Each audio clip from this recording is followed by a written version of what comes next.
Hello again, this is Miss Allison, and I'm Allison Garner, author of Musical Minds, and we're going through the second half of the Musical Minds 1 book.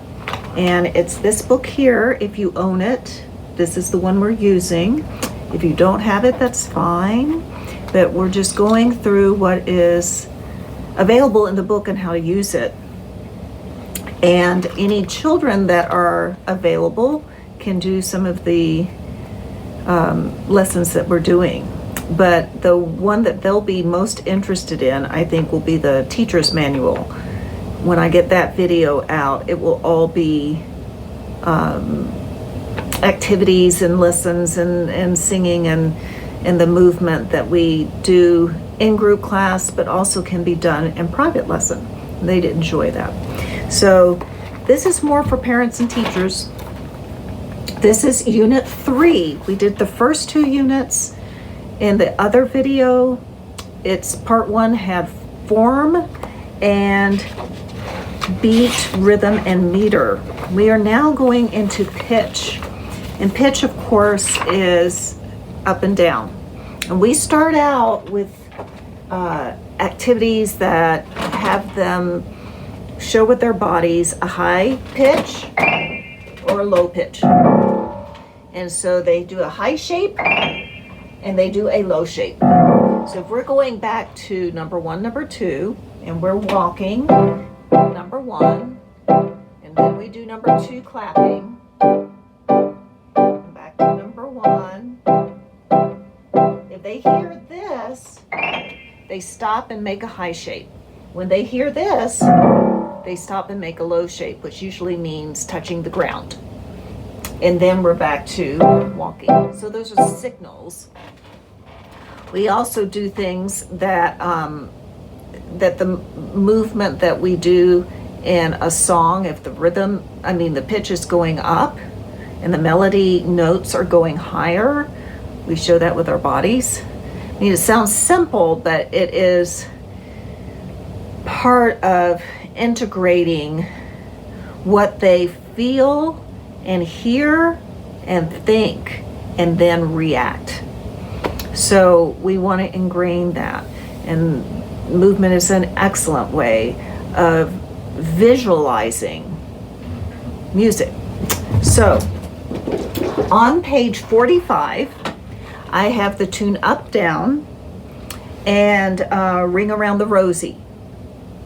And the Ring Around the Rosie I use 2 different ways. There's ring around the rosy, a pocket full of posies, ashes, ashes, we all fall down, right? And so we can all fall down when the voice goes down and the pitch goes down. But there's also cows are in the meadow eating buttercups, ashes, ashes, we all stand up. And so you've got up and down, so an octave apart, and that would be the circle game you're familiar with, but 2 different versions of it. There's another tune that I use for real little ones, and that's like 2-3-year-olds. That's Clap Up High. It's on page 46, and it goes clap up high, clap down low, turn around, and they turn around in a circle, touch the ground, and then we can change the words. We can say snap up high, and they usually flick, flick up high, flick down low, turn around, touch the ground, and we can do all sorts of different words to that. But then some listening to things that are on the CD, which we aren't getting into with this, but if you have the book and CD, you can listen to some of the examples that are on there. They exemplify high and low. And once we've got high and low set, we can start narrowing it down. Now, I showed you the rainbows that I do with the kids that are starting piano. Those are octaves. With violinists, I use the fifths because that's easy, the open strings. And pianists start in with the circle of fifths pretty early, so that they start getting a tonic dominant relationship in their minds. But the only thing you've got to know is going from C and count up five notes. 1, 2, 3, 4, 5, and that's a fifth. C to G. So your stringed instruments are tuned in fifths, so you don't have to do anything but just play the open strings, then play ones on all strings, then play twos on all strings, and so forth, and you've got fifths. So I start with the bigger intervals to hear and recognize and to move to. And to move to, we have Twinkle, of course, is a fifth. Also a tune that's who's that tapping at my window? Who's that knocking at my door? That has a fifth in it. So anything like that, ostinatos can be introduced as bourdons. That's a fancy word for a fifth. So if you wanted to accompany a tune, you can do it with open strings for a fifth, or you can do it on the piano or a barred instrument, or however is most comfortable for you. But that's hearing those fifths, and I think hearing them first, then we can start recognizing them. And I am going to do videos of my reading books that I do with the kids, and I start from big to little. I don't start with seconds. So we start the same way we start with the listening. We read things that are farther apart first and recognizing those. So then we get to the music house. And the music house has all the notes in the scale. And we haven't named those notes yet, but we know that they all live together. And they all have a function. It's like they're people in a family, and everybody has a role in that family. If one of those people is not there, then there's a hole. There's something missing, because they have a function, and that only they can serve that function. So I introduce seconds as a scale and not as 1 to 2 notes, but as a scale, because I like to think in terms of keys. When we do the fifths, we do them in the circle of fifths. When we're doing, it's always going back to context. What is meaningful? Why are we doing scales? Why are we learning to read? Why are we learning that? Because of what it connects to in what you're doing, in the piece that you're playing, in what you're listening to, in what you're trying to compose. You have to know these things. It's a language in that sense. So we go into the staff, 5 lines, 4 spaces in between. You can have a line note that runs a line through it, or a space note between the 2 lines. And then we've got treble clef that we're working with. So we have our gingerbread men and women that are all part of the same family, and they all arrange themselves on the staff. And I do have flashcards here that you can cut out for violin, viola, cello, and piano. So those are in there. And then we get into the small intervals and start naming them, starting with seconds. And we show that a second goes up 1 step or down 1 step, so space to line or line to space. And then they have chances to fill in the leaves and write their own. And then we talk about the other intervals and being able to identify those and write them. And then we practice identifying intervals in different clefs. You don't even have to know the note names to be able to recognize an interval. We're not doing major minor yet. We're just doing 2nd, 3rd, 4th, 5th, 6th, 7th, 8th. And then we get into melody. And the melody in this section, I am starting on page 69. Melody we listen to on the CD. We do in group class a number of melodies that we are dancing to or singing, or we're playing instruments to. And those then in private lesson, I can identify as a link.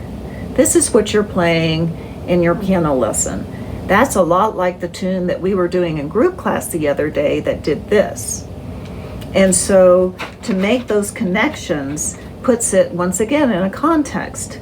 So we've got scales, triads, and arpeggios as the intervals, the interval patterns to learn.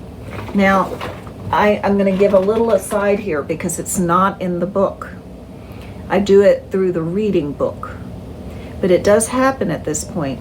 I have my students, and we're going to do it right now, identify orally and then later visually certain melodic patterns that keep coming back. And we see a lot in music. Mi, re, do. And the reverse, do, re, mi. So if you're a pianist, you can start on E with your 3rd finger.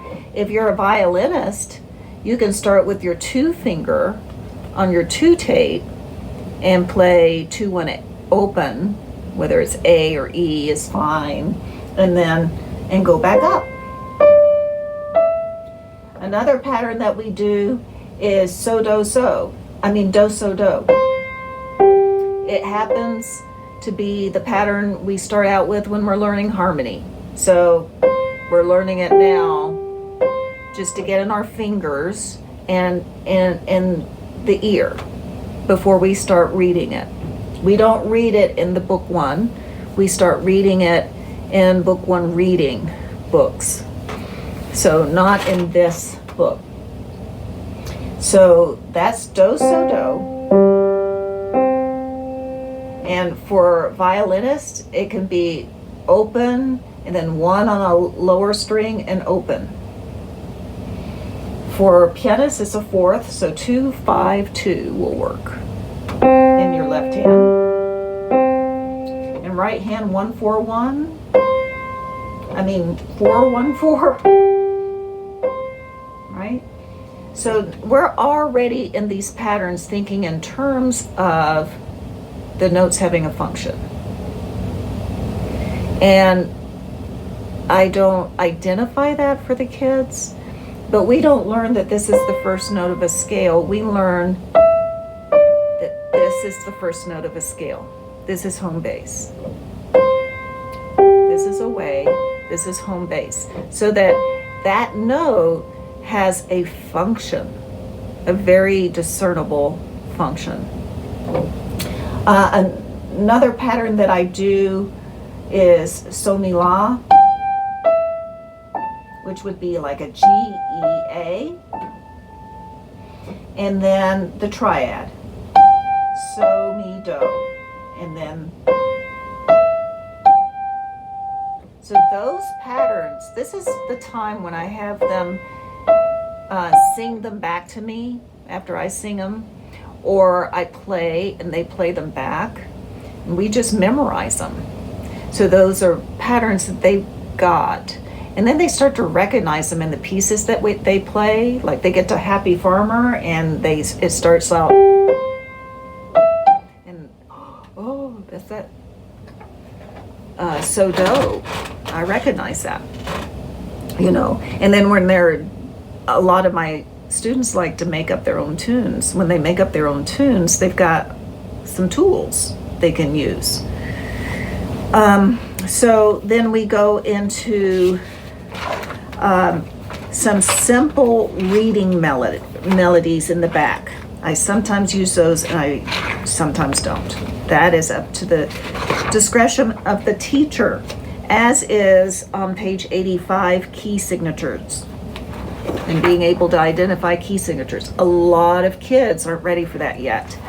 But if you have an older beginner, they need to be doing that. They're probably playing an orchestra at school, and they will need to know those things.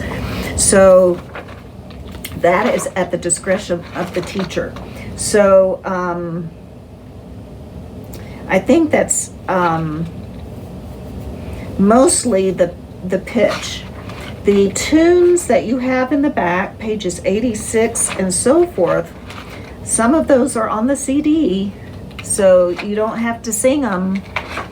You can use the CD to just play it. Can you chase the squirrel up the hickory, down the hickory? Can you chase the squirrel up the hickory tree? And we do, little kids love this. We start at the floor and get to the top of the tree and get our nuts, and then we go back down to get more. And sometimes we are speedy squirrels and we want to get to the tree right away. So we get at the top really fast, or we fall out of the tree. And then we can play with it.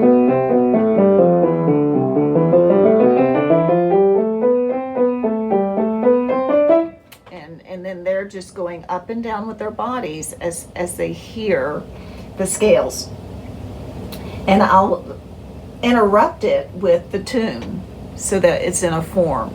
So we will start with, can you chase the squirrel up the hickory, down the hickory? Can you chase the squirrel up the hickory tree?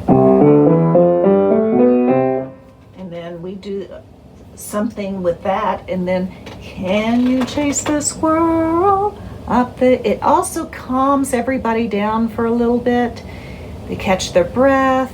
They start to listen again when we do it in that form. So on the next one, it rained a mist, it rained a mist, it rained all over the town, town, town. It rained all over the town. So we've got scale in there. We've got a triad in there. And that's a dance. And the dance is identified in this. And then Mousy Mousy, which I've done on one of my other videos. For the really little ones, Mousy Mousy in the housey, hurry, hurry do, or the kitty in the housey will be chasing you. Another triad in there. And Rocky Mountain has a triad. Rocky Mountain, Rocky Mountain, Rocky Mountain high. So these are tunes that are of varying complexity depending on how old your beginners are. You know, the 10-year-olds are not going to want to do Mousy Mousy, but they would probably get into Wallflowers. In fact, I know they would love Wallflowers because my 14 and 15-year-olds asked to still do that one. Wallflowers, wallflowers, climbing up so high. May I catch the measles and never, never die. Let's all go to Mary's house. She has no relations. She can tick and tack and cross her back and wave to the congregation. There are two versions of this, and I couldn't remember all of one of them. Triad again, right? And it's a circle game. And what's like Ring Around the Rosie, it's about the plague. So it has a history. An English tune that has a history, and if you talk about that too, that gives it a context that is interesting to kids about upper elementary. They get into that. So, and I want to be a farmer, and then group class activities that include using your instruments, and that's on page 90. There's a list of 9 on there, ideas that you can use to illustrate pitch and melody to children that are playing an instrument already. So that is on there. I use all book 1 tunes. Long ago, O Come Little Children, May Song. I'm using violin tunes, but you can use piano tunes too. Song of the Wind. And some of these involve transposition. For string players, going up or down a fifth is the easiest because you just change strings.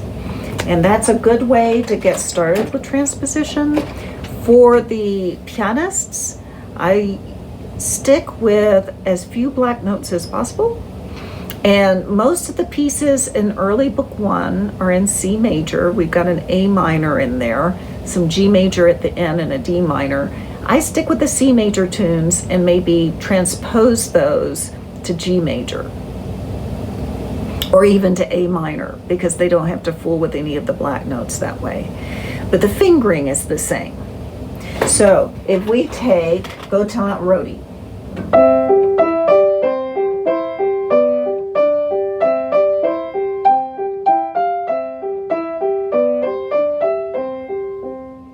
And do it in A minor. We have to start on the 3rd note of the scale. We can't start on the tonic note. So that takes some figuring out. And they may just want to do right hand.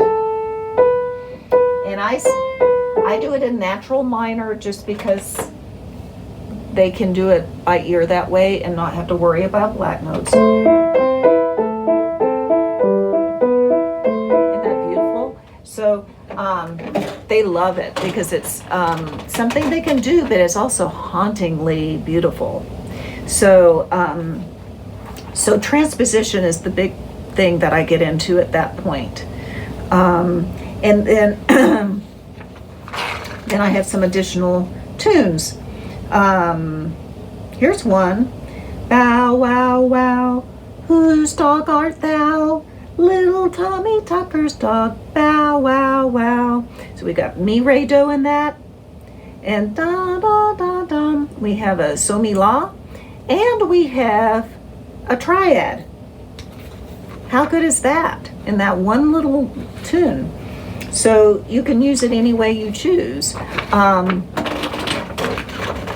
I actually use it for rhythm because it's rest. So it's a good one for feeling that rest. And we usually go, oh, whenever we get to the rest.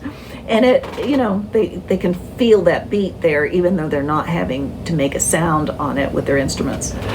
All right, that's another thing.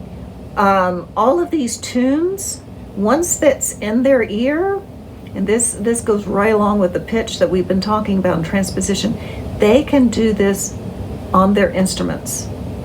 They can do all of these tunes on their instruments. And because they are the patterns they are memorizing, they've memorized 4 patterns, melodic patterns. A lot of these tunes are made up of those patterns.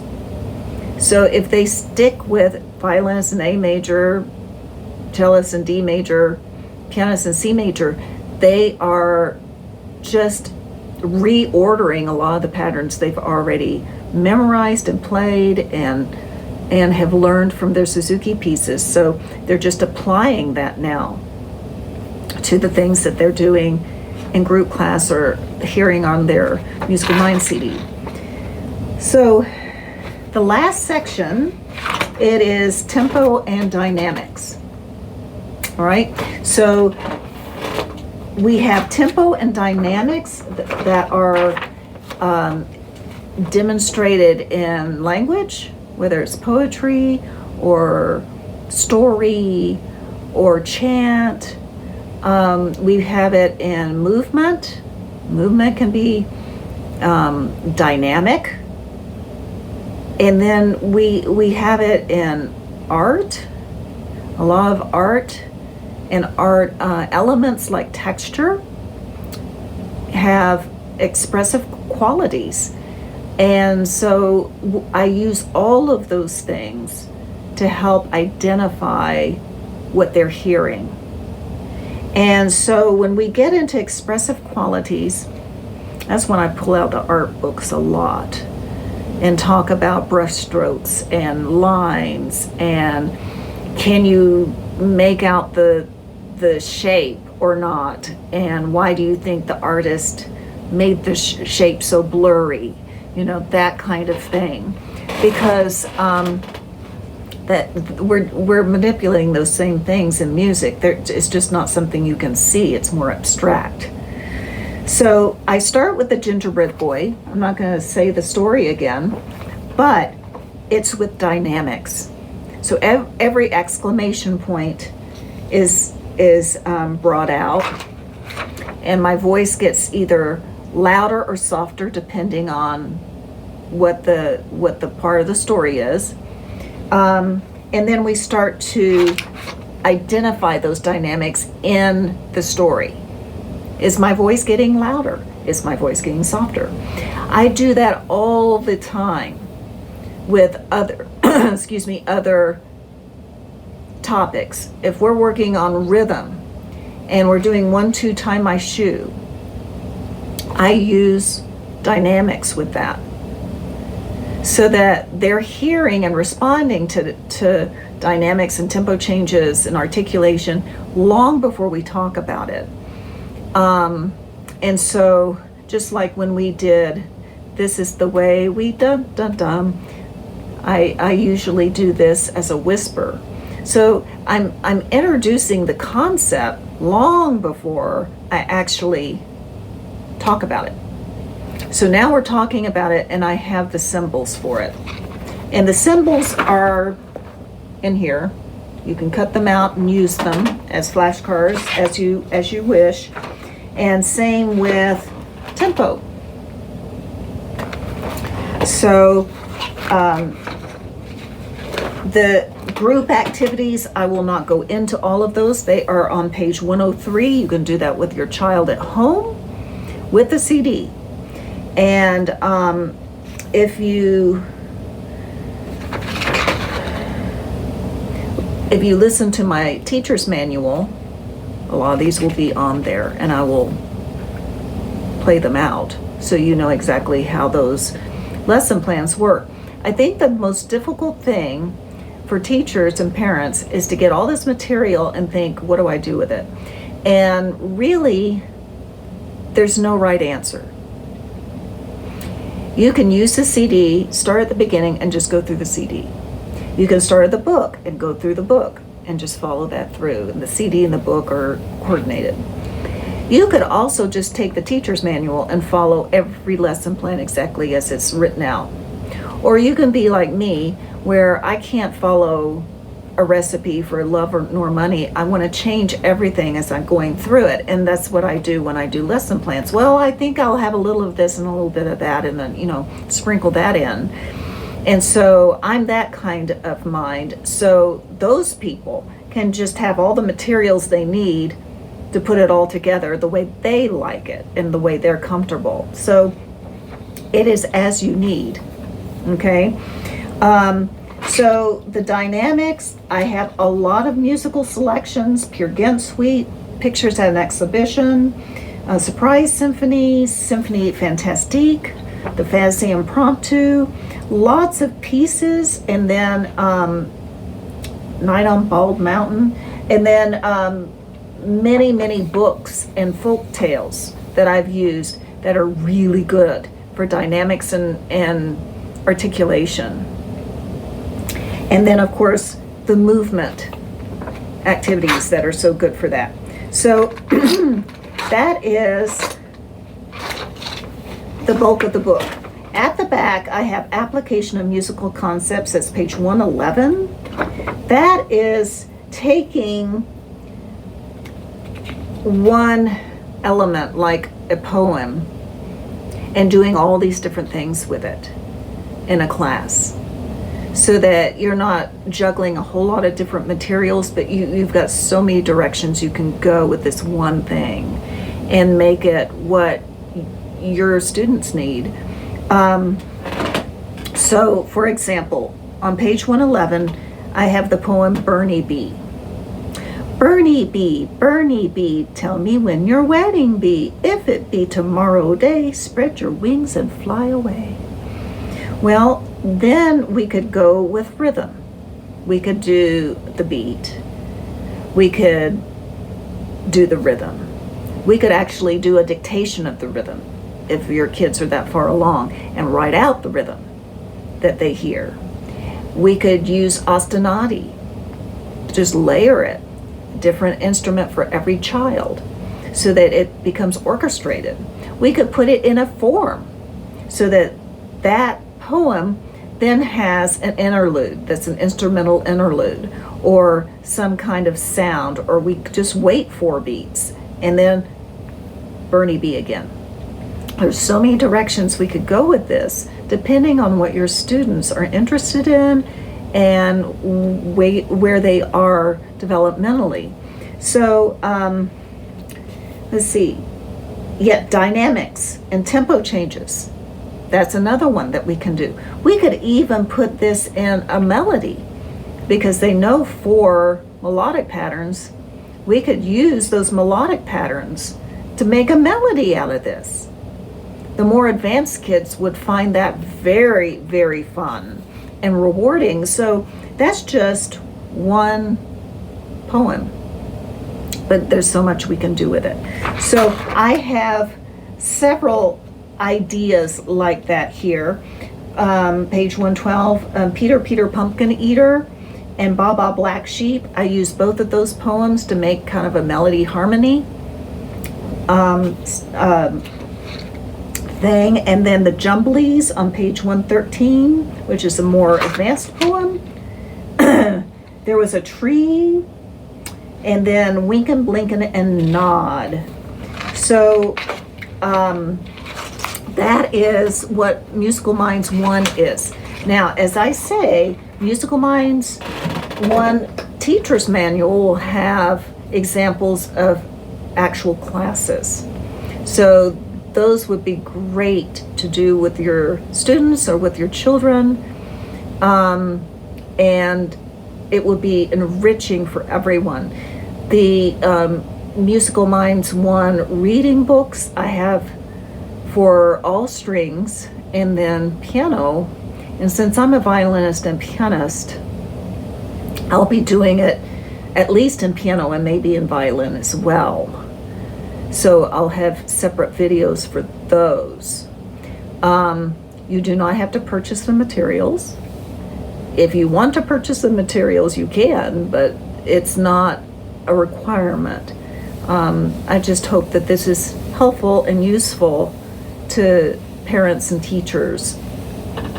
So thank you for listening, and I'll see you again.